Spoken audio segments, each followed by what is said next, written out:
அனைவருக்கும் வணக்கம். காலையில் எழுந்ததும் அம்மாவான வேதா தன் மகளான பிரபாவுக்கு போன் செய்கிறாள். போனை எடுத்ததும் இன்னைக்கு என்னம்மா பிரச்சனை? தொலைபேசி எடுத்த பிரபா கேட்க, அதை ஏண்டி கேட்கிற, எனக்கு மருமகள்னு வந்து இருக்காளே ஒருத்தி, அவள் சமையலும்.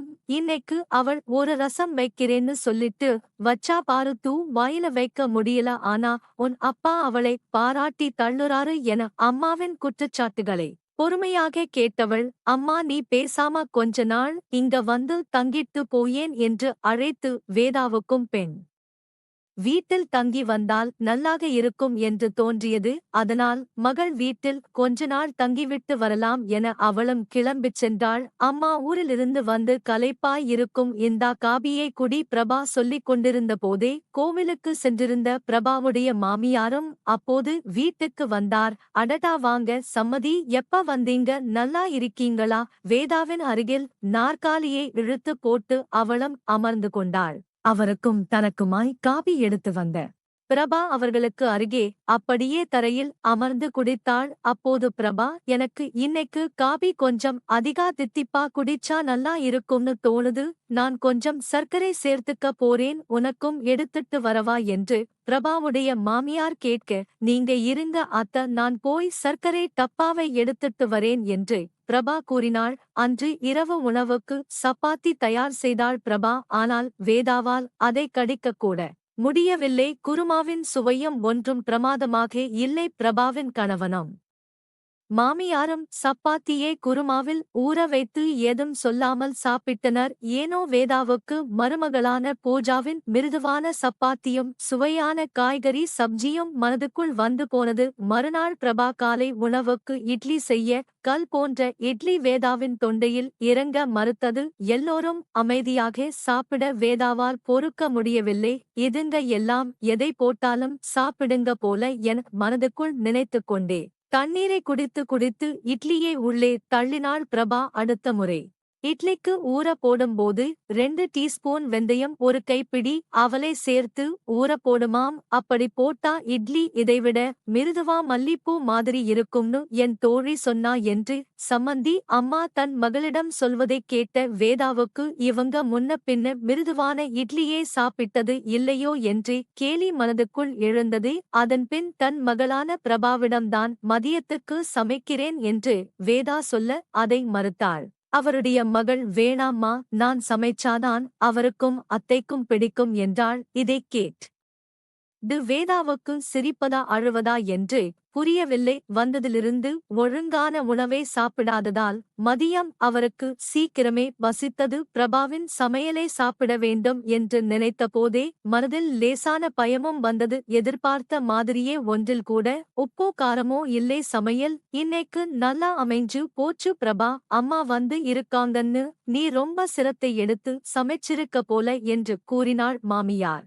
என்ன, இந்த வெண்டைக்காய் பொரியலில் ஒரு துளி காரம் இருந்தால் அருமையோ அருமை, ரசத்துல கொஞ்சம் உப்பு சேர்த்துக்கிட்டா இன்னும் ஜோரா இருக்கும் என்று மட்டும் அவளுடைய மாமியார் சொன்னாள். தன் மகளின் கேவலமான சமையலை பாராட்டும் சம்பந்தியாவாவை ஒரு மாதிரியாக பார்த்தாள் வேதா. ஏங்க, நான் சொல்றது சரிதானே என்று பிரபாவின் மாமியார் அவரையும் கேட்க வேறு வழியின்றி பலியாடு போல தலையாட்டினாள். வேதா, இங்கேயே இன்னும் 2 நாள் இருந்தால் பசியில் செத்தே போய்விடுவோம் என்று தோன்ற மறுநாள் விடிந்ததும் விடியாததுமாக ஊருக்கு போயே தீர வேண்டாம் என்று நின்றாள் அவளுடைய அம்மாவான வேதா. ஆனால் மகளும் அவளுடைய மாமியாரும் காலையில் டிப்பாக சாப்பிட்டுவிட்டுதான் போக வேண்டும் என்று பிடிவாதம் பிடிக்க, ஐயையோ இது என்ன கொடுமை என்று எண்ணிக்கொண்டே சாப்பிடவும் அமர்ந்தாள். அருமையான மசால் தோசையும் கொத்தமல்லி சட்னியும் பரிமாறினாள். மகள் தோசையை சுவைத்தவர் புரியாமல் மகளைப் பார்க்க, இவ்வளவு நல்லா சமைக்க தெரிஞ்ச நீ ஏன் 2 நாளா இவ்வளவு கேவலமா செய்தேன்னு கேட்க நினைக்கிற என்று பிரபாவே அவளுடைய மனதைப் படித்தவள் போல தன் தாயிடம் கேட்டாள். ஆமா என்று வேதா தலையாட்டி, எல்லாம் காரணம் தான்மா, நீ எனக்கு செல்லம் கொடுத்து கல்யாணம் வரை சமையலறை பக்கமே விடல கல்யாணமாகி வந்த புதுசுல நான் இப்படித்தான் சுவையே இல்லாமல் சமைப்பேன். ஆனா என் மாமியார் என்னையோ இல்ல உன்னையோ ஒரு வார்த்தை கூட குறை சொன்னதே இல்லை. அது உனக்கு தெரியுமா? இங்க என் சமையல் நல்லா இல்லனாலும் என் மாமியார் என்னை பாராட்டியே அதில் உள்ள குறை என்னன்னு சொல்லிடுவாங்க. நீ வந்த அன்னைக்கு அவங்களுக்கு காபில கொஞ்சம் கூட நான் சர்க்கரை போடவே இல்லை. ஆனா அவங்க அதை குறையா சொல்லாம இனிப்பா குடிக்கணும்னு போல இருக்கு, கொஞ்சம் சர்க்கரை கூட போடுன்னு சொன்னாங்க. அதே மாதிரி சப்பாத்தி பண்ணின போதும் நான் சாப்பிடும் போது எனக்கே அதில் உள்ள குறை தெரிஞ்சு சரி செய்துப்பேன்னு ஏதும் சொல்லாம குருமாவை ஊற வச்சு சாப்பிட்டாங்க. நேத்து காலையில இட்லி எப்படி இருந்ததுன்னு உனக்கே தெரியும். அதை பத்தியும் பிரச்சனை எதுவும் செய்யாம மல்லிப்பூ இட்லி செய்ய டிப்ஸ் சொன்னாங்க. எல்லாத்தையும் நாம சொல்ற விதத்துல சொன்னா அதை கேட்கிறவங்க மனசை கஷ்டப்படுத்தாது. மகள் தன்னை குத்திக் காட்டி என்று ஒரு கணம் தோன்றியது. அதை ஏன் இப்போ என்கிட்ட சொல்ற அம்மா என்கிட்ட கோவிச்சுக்காத, நீ பூஜா கிட்ட செய்யற மாதிரியே என் மாமியார் என்கிட்ட குறை காண ஆரம்பிச்சு இருந்தாங்கன்னா என்னால இங்க இவ்வளவு சந்தோஷமா வாழ முடியுமா? தன் மகள் தனக்கு அறிவுரை சொல்வதா என்ற ஈகோ எட்டி பார்த்தது வேதாவுக்கு. சரிடி பிரபா, உன் மாமியார் மாதிரி எனக்கு பக்குவமா பேசத் தெரியாது. நான் இப்படியே இருந்துக்கிறேன். நீ ஒன்னும் பெரிய மனுஷி மாதிரி எனக்கு புத்தி சொல்ல வேண்டாம் என படபடவென புரிந்தாள் வேதா. அம்மா, நான் சொல்றதை கொஞ்சம் பொறுமையாதான் கேளேன். நேத்து எனக்கு ஏன் நீ ஏன் சமையலை உதவ வந்த நான் உன் பொண்ணு அப்படிங்கிறதையும் மீறி என் மோசமான சமையலை உன்னால சாப்பிட முடியல. அதுதானே, அதான் எனக்கு உதவுற மாதிரி உன் சுவைக்கு ஏற்ப நீ ஏன் சமைச்சுக்கலாம்னு நினைச்ச, சரிதானே என்று கேட்டார். மகளின் கேள்விக்கு ஆமாம் என்று தலையாட்டுவதைத் தவிர வேறு வழி இல்லை அவளுக்கு. அதே மாதிரி ஊரிலும் உனக்கு தேவையானதை நீயே சமைச்சுக்கோ. அப்படியே பூஜாவையும் பக்கத்துல நிக்கச் சொல்லு. அவள் புத்திசாலி பொண்ணு. ஒரு வாரத்திலேயே உன் சுவை எல்லாமே அவளுக்கு பிடிபட்டுவிடும். மகள் சொன்னது பிறகுதான் இப்படியும் செய்திருக்கலாமோ என்று தோன்றியது வேதாவுக்கு. அம்மா, உண்மையில உன் பிரச்சனை சாப்பாடோ அதன் சுவையோ இல்லை, அதை செய்யற பூஜாவை உனக்கு பிடிக்கல. உன் பேச்சை மதிக்காம அண்ணன் அவளை காதல் கல்யாணம் செய்துகிட்டான்னு அவள் மேல உனக்கு கோவம். அந்த கோபத்தை எல்லாம் அவகிட்ட காட்ட நீ கண்டுபிடிச்ச வழி அவளை குறை சொல்வது. அது ரொம்ப தப்புமா? அவ உன்கிட்ட பேசணும்னு தமிழை கத்திக்கிட்டா, சைவ சமையல் செய்யவும் பழகிக்கிட்டா. கடைசில அவ இவ்வளவு செய்தும் நீ தினமும் அவளை அழ வைக்கிற. அவள் ரொம்பவே நல்ல பொண்ணு. அதான் நீ படுத்துறதுக்கு எல்லாம் பேசாம இருக்கா. இதுவே வேற ஒருத்தியா இருந்தா இந்நேரம் அண்ணனை தனி கொடுத்தனம் கூட்டிட்டு போயிருப்பா. மகனின் வார்த்தையில் உள்ள உண்மை புலப்படத் தொடங்கியது.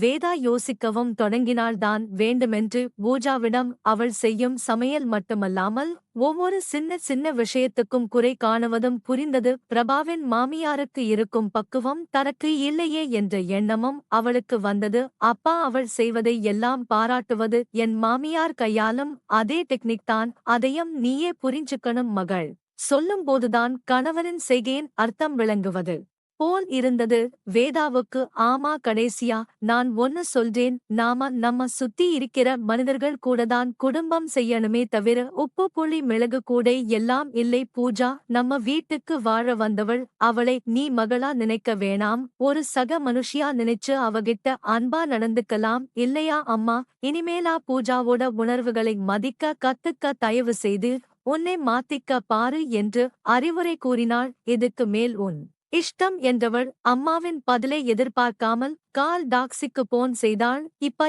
எது குடிகால் டாக்ஸிக்கு போன் பண்ற? நான் வாயும் வயிறுமா இருக்கிற என் மருமகளுக்கு ஏதாவது செய்து எடுத்துக்கிட்டு போறேன். அவளுக்கு மைசூர் பார்னா பிடிக்கும். தேவையான சாமானை வாங்க காசும் தரேன். நீ வாங்கிட்டு வந்து தந்த பின்பு இனிப்பு கை முறுக்கு எல்லாம் செஞ்சு எடுத்துக்கிட்டு நாளைக்கு போறேன் என்று கொஞ்சம் கொஞ்சம் குரலில் சொல்லும் அம்மாவை புன்னகை ததும்ப பார்த்தாள் பிரபா. அம்மா, உன் மனசு எனக்கு தெரியாதா? நீ ஏதோ குழப்பத்தில் இருந்த, அதான் அப்படி பூஜா கிட்ட நடந்துகிட்ட. நீ மனசு மாறி இப்படி ஏதாவது சொல்லுவேன்னு தெரிஞ்சுதான் நானே எல்லாம் ரெடி பண்ணி வச்சிருக்கேன் பிரபா சொல்ல முகத்தில் கிண்டல் வழிய அச்சச்சோ நீ பண்ணுறதா வேணாமா என் மருமக பாவம் என்று சொன்ன வேதாவை தன் இடுப்பில் கை வைத்து போய் கோபத்துடன் பிரபா முறைத்தாள் மகளின் முகபாவத்தை பார்த்த வேதாவிற்கு சிரிப்பு பொங்கியது அதே சந்தோஷம் அவள் வீட்டிலும் இனி தொடரும் இந்த வீடியோவை பற்றிய உங்களுடைய கருத்துக்கள் என்ன அப்படிங்கறத கீழே இருக்கக்கூடிய கமெண்ட் செக்ஷன்ல